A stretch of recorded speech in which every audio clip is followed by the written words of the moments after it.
Buenas, ¿qué tal? Un gusto. Yo soy Sofía María Fernández de la Vente y voy a ser su docente en la materia de ética pública y bienestar común.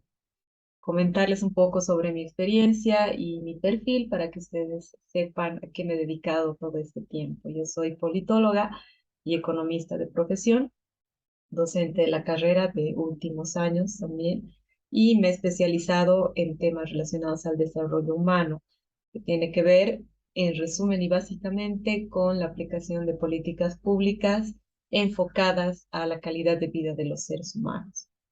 Ya en el ejercicio de mi profesión, yo me he desenvuelto más en la gestión pública y la mención que he tomado ha sido justamente gerencia en la gestión pública, que me ha ayudado bastante a conocer la realidad de la gestión en el caso boliviano. He trabajado en distintas instituciones públicas y he conocido un poquito la dinámica de todo este movimiento de la gestión y de la aplicación de la ciencia política a la práctica política.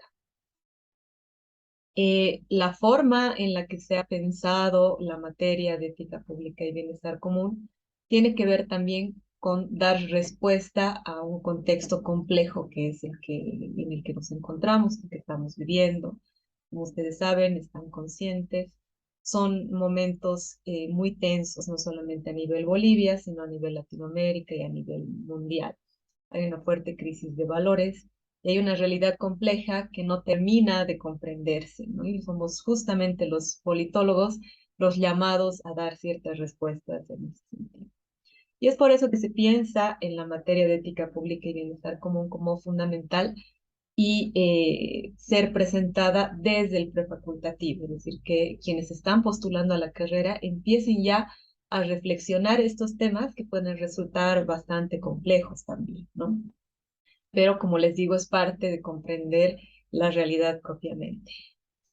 Tenemos que estar como politólogos bien al tanto de todo lo que está pasando en nuestro contexto, ¿no? Es decir, aparte de todo lo divertido y todo lo entretenido que podría estar a nuestro alcance, estar conscientes y conocer cuáles son los grandes problemas que se están desarrollando, si realmente la ciencia política es nuestra pasión, porque son justamente todos esos problemas los que van a ser nuestro objeto de estudio, ¿no?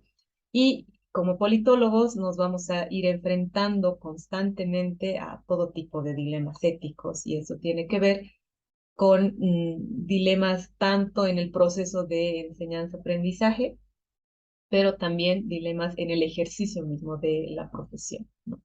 ¿Por qué? Y ustedes ya pueden ir reflexionando un poco al respecto y pensándose como politólogos en el futuro, ¿no?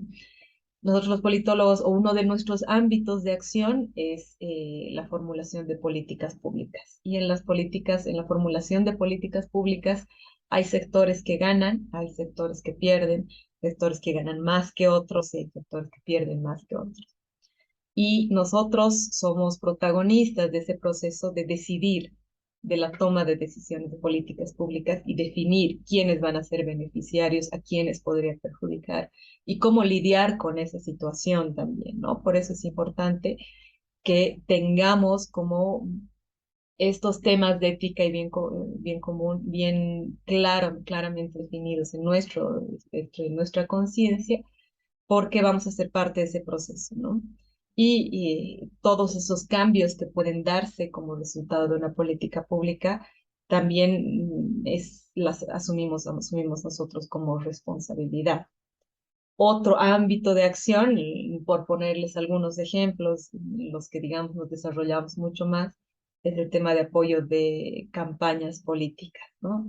Ya sea hacer nuestra propia campaña, si es que decidimos ser, además de cientistas políticos activos, apoyar la campaña de otras personas con la conciencia de los resultados que trae esa campaña, ¿no? Estamos eligiendo un presidente, estamos eligiendo un gobernador, un alcalde, cómo es el perfil de esa persona, realmente va a dar una respuesta a los problemas que requiere esa sociedad, representa esa sociedad, o podemos hacer ganar a cualquier actor político usando herramientas que nosotros conocemos, ¿no? El tema de carisma, el tema de discurso y haciendo una evaluación de lo que la sociedad esperaría, sea o no que la persona realmente sea genuina, ¿no? Y responda a esa necesidad.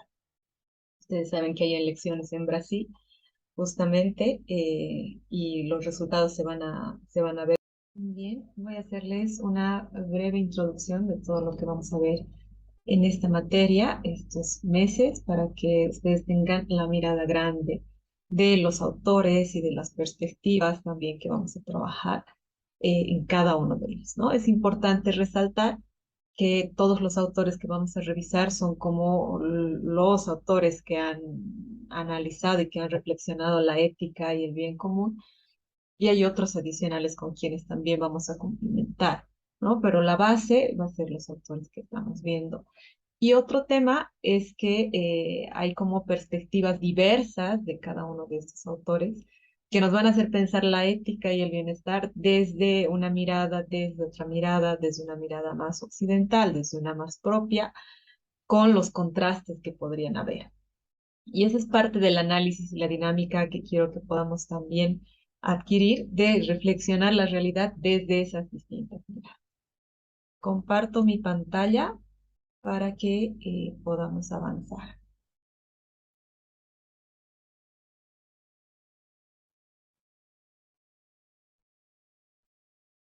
Bien, esta es una introducción en la que vamos a revisar a todos los autores que vamos a ir viendo en la materia.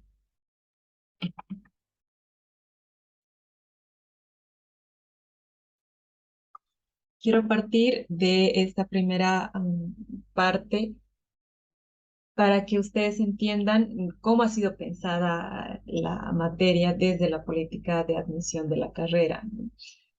El marco, digamos, de reflexión en torno a estas materias es el modelo pluriverso, que nos hace pensar que hay diversas lecturas de la realidad, ¿no? Como diversos universos, si quiere, y nosotros tenemos que dar respuesta desde la ciencia política en este marco, ¿no?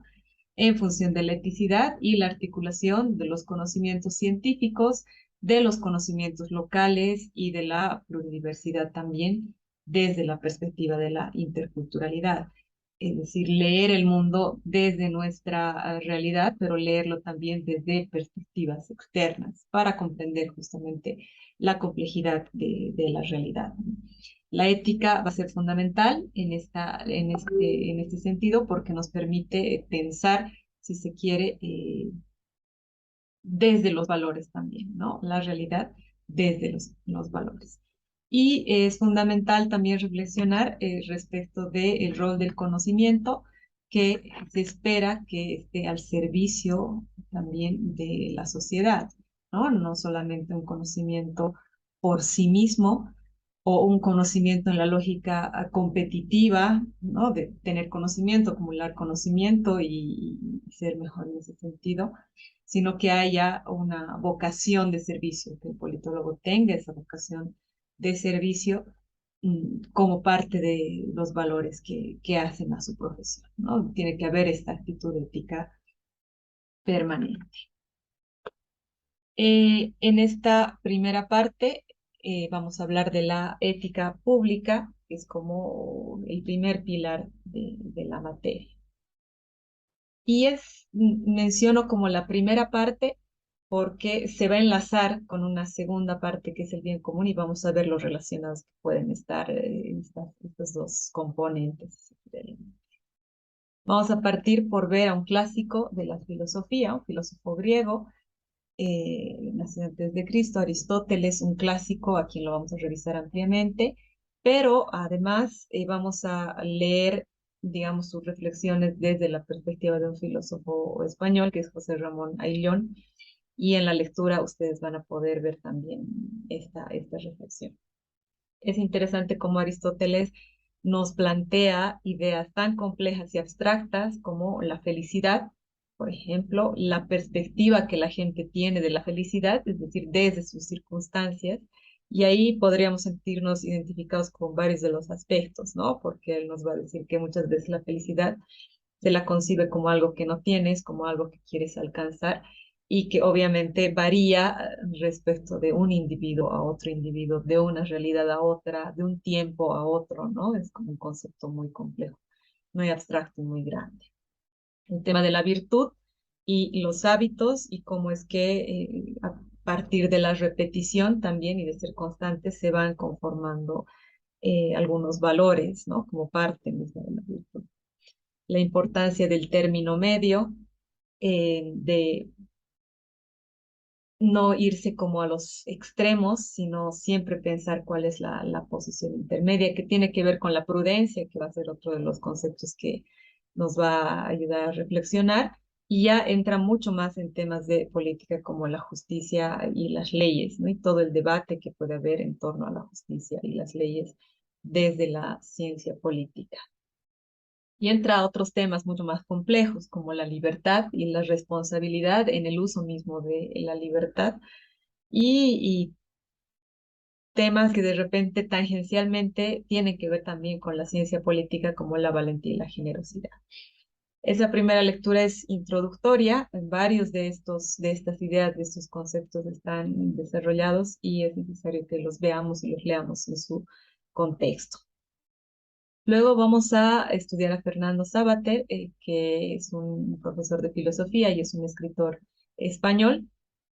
Y el texto que vamos a revisar es Ética para Amador, que es una como aplicación, una reflexión muy cotidiana de lo que significa la ética y de cómo se relaciona la ética con la libertad. Entonces, igual el autor nos introduce una serie de conceptos que son bastante complejos y bastante amplios, pero desde una perspectiva muy cotidiana, ¿no? Desde la vida misma y de cómo uno se enfrenta a este tipo de dilemas desde el día a día. Ahí nos va a diferenciar entre las órdenes, las costumbres y los caprichos y cómo es que eso empieza a regir como nuestra vida, ¿no? Nos dan órdenes y las hacemos caso, también tenemos nuestros caprichos y nos imponemos y tenemos costumbres, cosas que no cuestionamos, que a veces es justamente difícil de cambiar, ¿no? Son esas costumbres las más complicadas porque no las reflexionamos. Y cómo esto tiene que ver con la libertad, que es como parte fundamental de la ética, ¿no?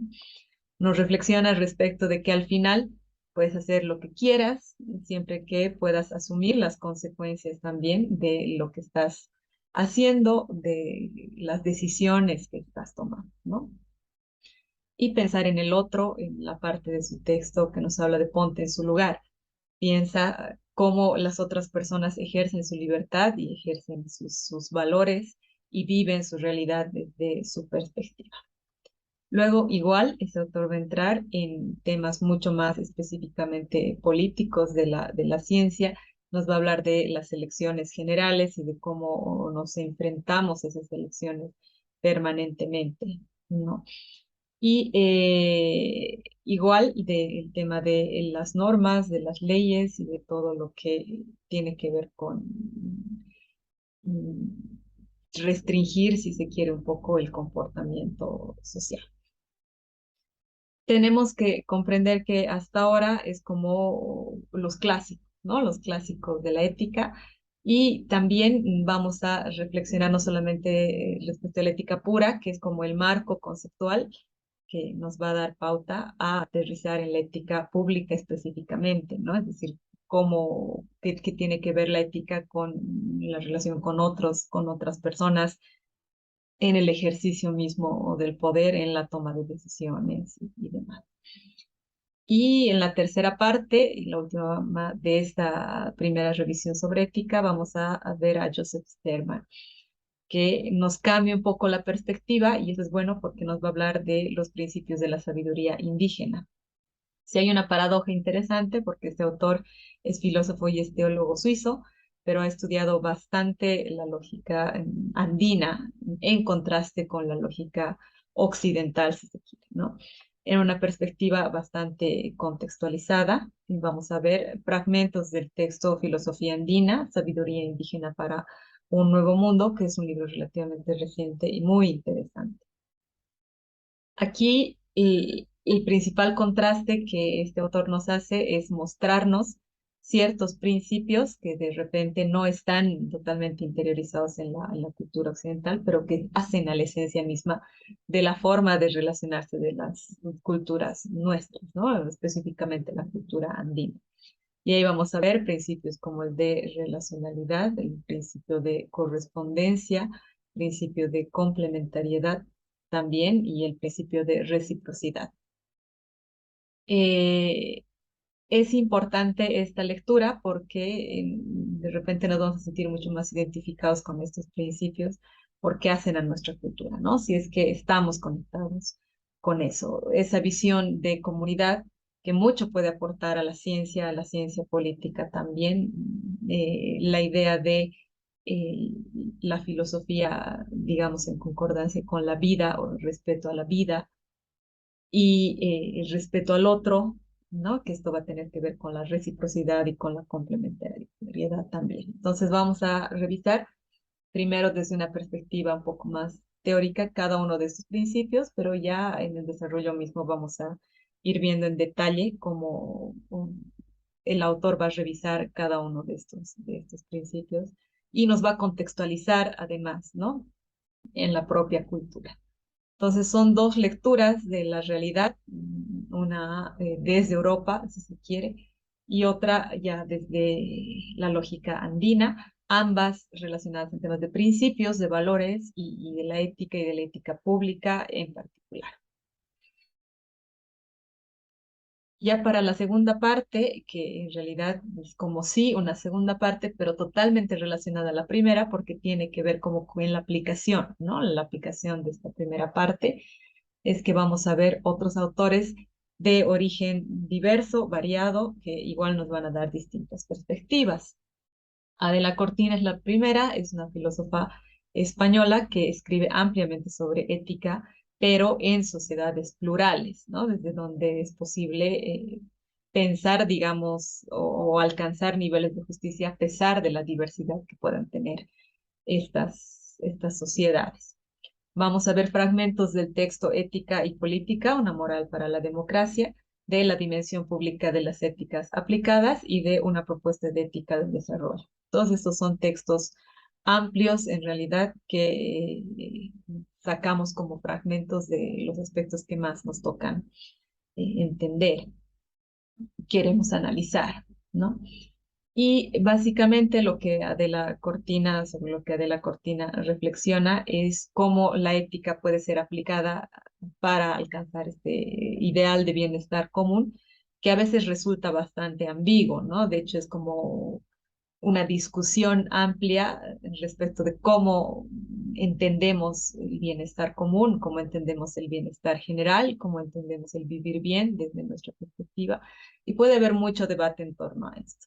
Y además, muchas veces estos conceptos han servido para tomar, digamos, ventaja en temas políticos, ¿no? Hacerse de esta idea, es decir, estamos buscando el bienestar común en esta lógica de que todos estamos de acuerdo con qué es el bienestar común.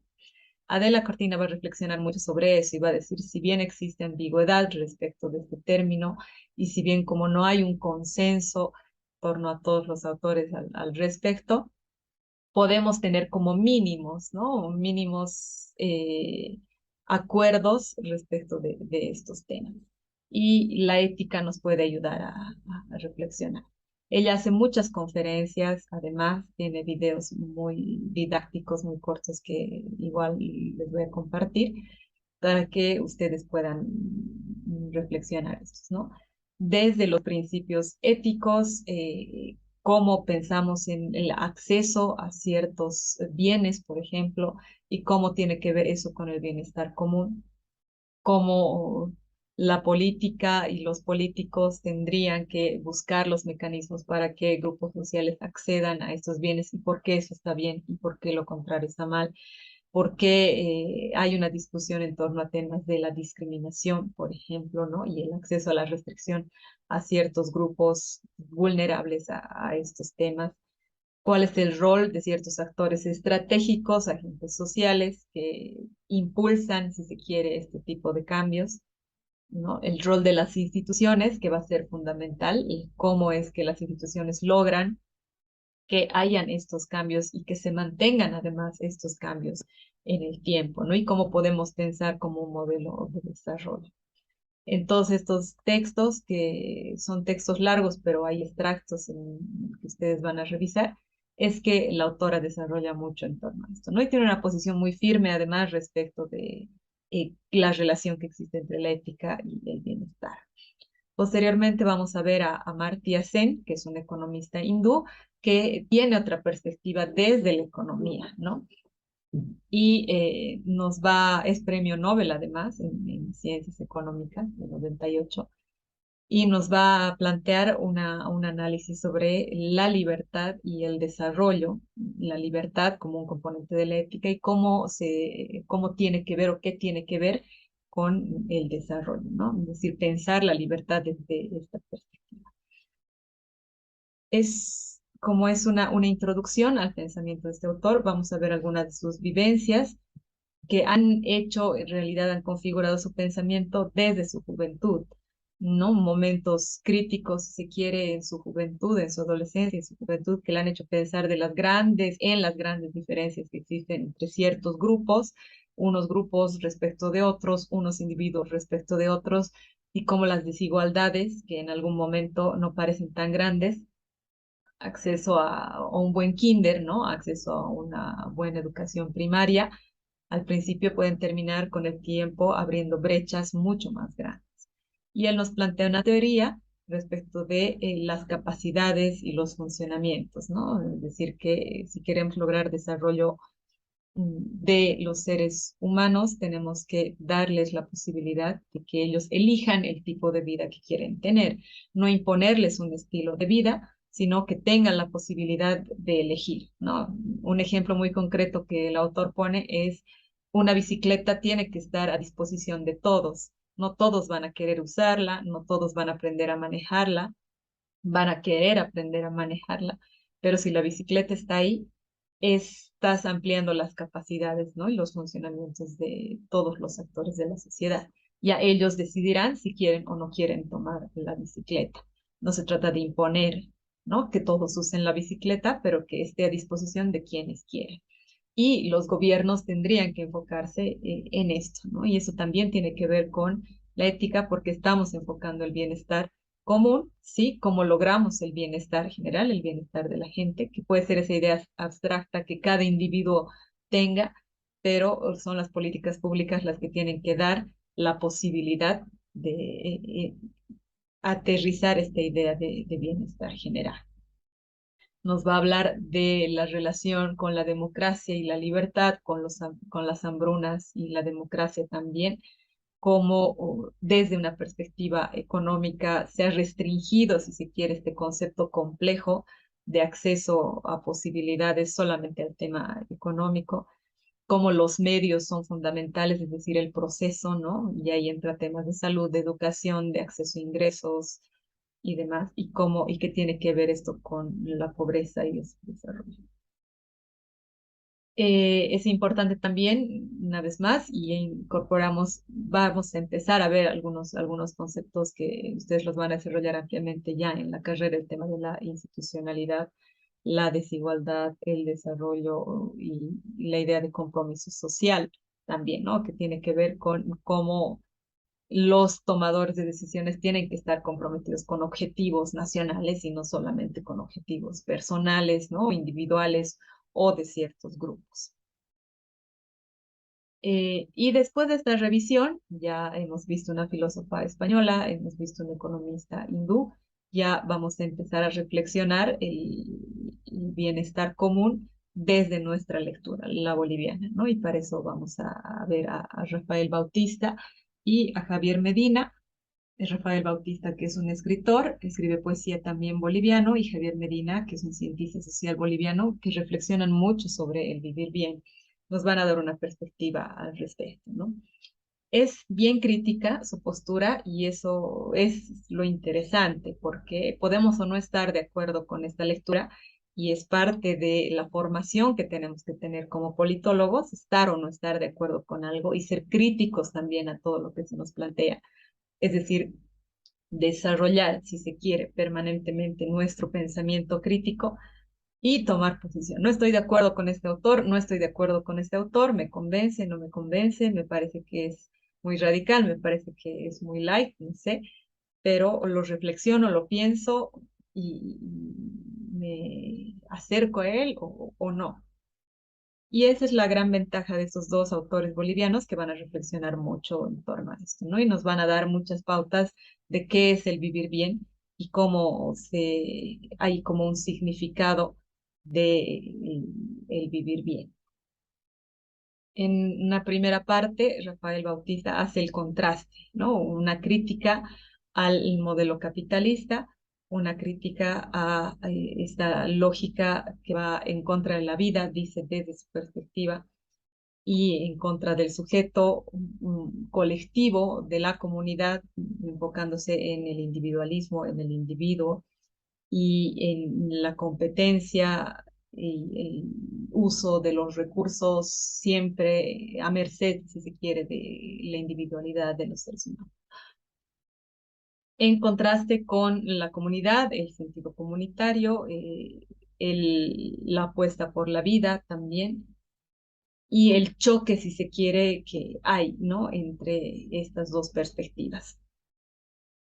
El vivir bien, el vivir mejor, que son como discursos que presentan antagónicos, ¿no? Vivir mejor que quién, o vivir mejor que cuándo, ¿no? ¿Qué épocas anteriores, qué épocas pasadas?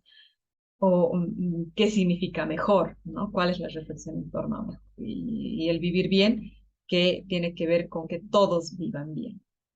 Entonces vamos a encontrar una crítica importante, una crítica fuerte al sistema mundo de esta época, de este tiempo, desde una lectura boliviana y desde una propuesta boliviana que es importante también que la reflexionemos, ¿no? Ustedes van a revisar cada uno de estos autores, vamos a ver otros y vamos a ver la necesidad de hacer como un aporte teórico desde nuestra realidad. Nuestra realidad nos puede ayudar a tener una lectura mucho más cabal de la realidad mundial, ¿no? Y es algo que también va a ahondar Javier Medina. Javier Medina, que es un cientista social boliviano, compara también estas visiones de Oriente y Occidente y señala importantes diferencias en estos aspectos, tanto en temas de equilibrio, armonía, naturaleza, trabajo y demás, y va a hacer ese contraste, ¿no? Pero después de esta reflexión, de este contraste y de esta comparación, dice él, entre el occidente y el amerindio, y cómo nos podemos acercar más como cultura boliviana, latinoamericana a otras culturas no occidentales. Nos va a hablar en un lenguaje muy ligero, muy didáctico, también sobre la vida buena, sobre la vida dulce. Y seguramente vamos a encontrar temas que podrían, con los que sintamos como cierta afinidad, ¿no? Desde nuestra cultura y desde nuestra realidad. Una lectura más cabal, si se quiere, de nuestra lectura y de nuestra realidad. Pero además de ese contraste que hace entre lo occidental y entre nuestra cultura, nuestra perspectiva, va a hablar de las potencialidades que tiene el denominado suma tamaño. Desde la variedad, la biodiversidad, la complementariedad, los principios que vamos a ver anteriormente con Joseph Sterman también, el principio de intercambio, de reciprocidad en aspectos económicos, y cómo es necesario comprender todos estos principios, pero no anacrónicamente o como con una nostalgia del pasado, ¿no? Sino adaptado a nuestra realidad, a nuestro momento también en este mundo tecno-globalizado, ¿no? Con tecnología y con globalización que parece no revertirse y que en todo caso hay que encontrar como la potencialidad. Por eso esta lectura, este autor también es interesante porque ve esas potencialidades, ¿no? En este momento, como les digo, sin esta lógica de tratar de rescatar exactamente cómo se veía el Sumacamaña antes, sino cómo se aplica ahora. Y ahí vamos a encontrar mucha reflexión. En cada uno de estos autores, en cada una de las perspectivas que leamos, vamos a reflexionar mucho de la aplicación que tiene cada perspectiva a nuestra realidad concreta, no solamente la boliviana, latinoamericana, mundial, en un contexto tan complejo. Ustedes han decidido estudiar esta carrera después de una pandemia, una crisis mundial de salud que tiene efectos sociopolíticos fuertes. Justamente es la pandemia que explica que muchos gobiernos hayan tenido una regresión autoritaria, por ejemplo, ¿no? Democracias que se esperaba o que se pensaba muy consolidadas han tenido un quiebre importante.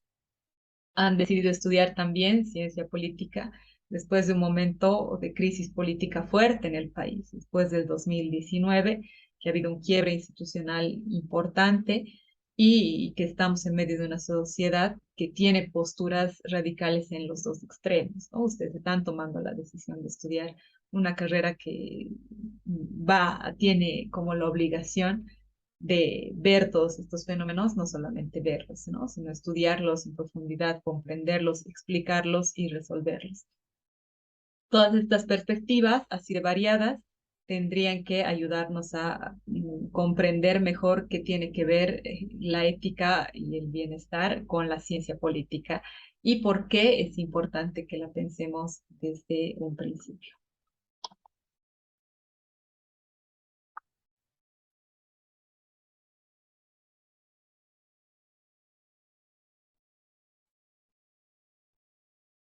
Bien, como ustedes han visto, esta primera clase ha sido introductoria y para la siguiente les voy a pedir que puedan leerlo a Aristóteles, un clásico de la filosofía, nos va a aportar muchísimo a la ciencia política también, pero es necesario leerlo como un hijo de su época. De repente ustedes van a encontrar en la lectura algunas posturas algo conservadoras, ¿no? Por eso es que la recomendación de leerlo como un hijo de su época y extractar los valores principales que él menciona y cómo estos tienen que ver con nuestra realidad a pesar de haber sido reflexionados hace tantos años, ¿no? Hace tanto tiempo. Pero hagan ese ejercicio de repensar todos esos conceptos, todas esas ideas aplicadas a nuestra vida. Y les voy a pedir que igual puedan preguntarse, volver a preguntarse, porque seguramente lo han hecho ya varias veces, pero que vuelvan a preguntar en el marco de la clase que les he dado de esta introducción, por qué están decidiendo estudiar ciencia política, ¿no? ¿No? Y qué tiene que ver esta ciencia política con conceptos complejos como la ética o el bienestar.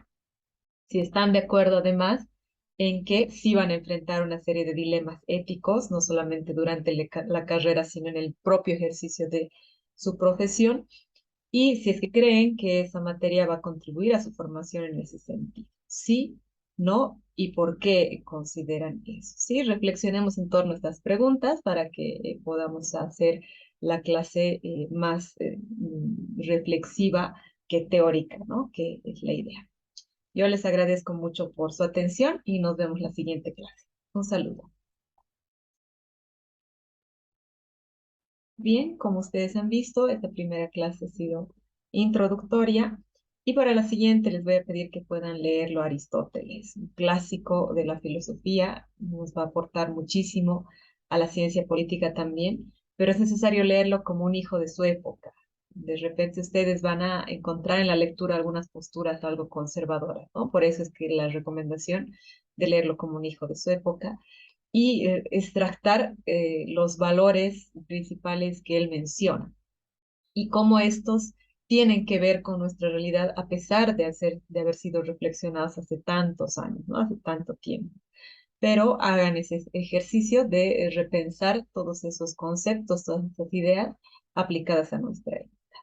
Y les voy a pedir que igual puedan preguntarse, volver a preguntarse, porque seguramente lo han hecho ya varias veces, pero que vuelvan a preguntar en el marco de la clase que les he dado de esta introducción, por qué están decidiendo estudiar ciencia política, ¿no? ¿No? Y qué tiene que ver esta ciencia política con conceptos complejos como la ética o el bienestar. Si están de acuerdo además en que sí van a enfrentar una serie de dilemas éticos, no solamente durante la carrera, sino en el propio ejercicio de su profesión, y si es que creen que esa materia va a contribuir a su formación en ese sentido. Sí, no, y por qué consideran eso. Sí, reflexionemos en torno a estas preguntas para que podamos hacer la clase más reflexiva que teórica, ¿no? Que es la idea. Yo les agradezco mucho por su atención y nos vemos la siguiente clase. Un saludo.